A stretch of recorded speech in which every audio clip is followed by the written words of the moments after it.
Mga istruktura sa kilid sang Batiano River sa Molo na narisyaran nga nagadamo. Yaring balita.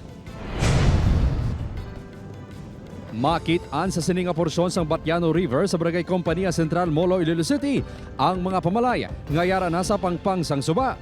Ginakabalakan sa pila ka netizens ang obstruction sa mga istruktura sa suba. Isa sa mga nag-i-star sa Hinday. Nagpa-extend pa kunini sang iyabalay 5 na katuig ang nakaligad.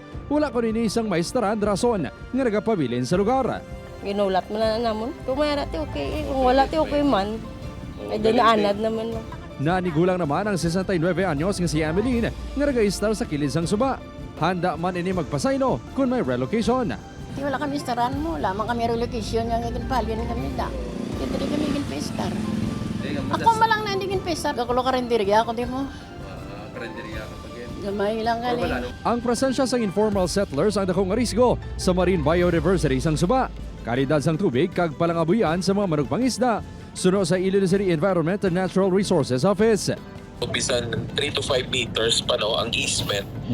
Pero kung may mangroves, dapat mo lagi isang settlement within that mangrove area. So, ang Batiano River natin is from Boulevard to Oton. Sunod sa kagawas ng barangay, ginapahanumduman ng mga residente nga ginadumilian ang pagpatindog sang dugang estruktura apang hindi mapungga ng pila ka mga residente. Ang tanan, maginay mo, masang barangay, wala yung mga ginatolerate. Dahil na sila nanggap lang nga buwi.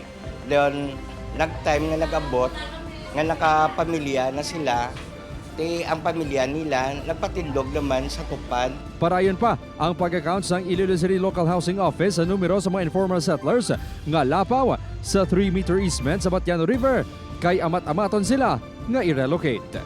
Realistically, hindi man natin maubos tanan. Kaya di, unang best aside sa among priority ngayon kinalan i-relocate, may San Pedro pa kami. So for Batiano, amat-amaton din natin. Upot Caramel Porquia, Kim Salinas, 1 Western Visayas.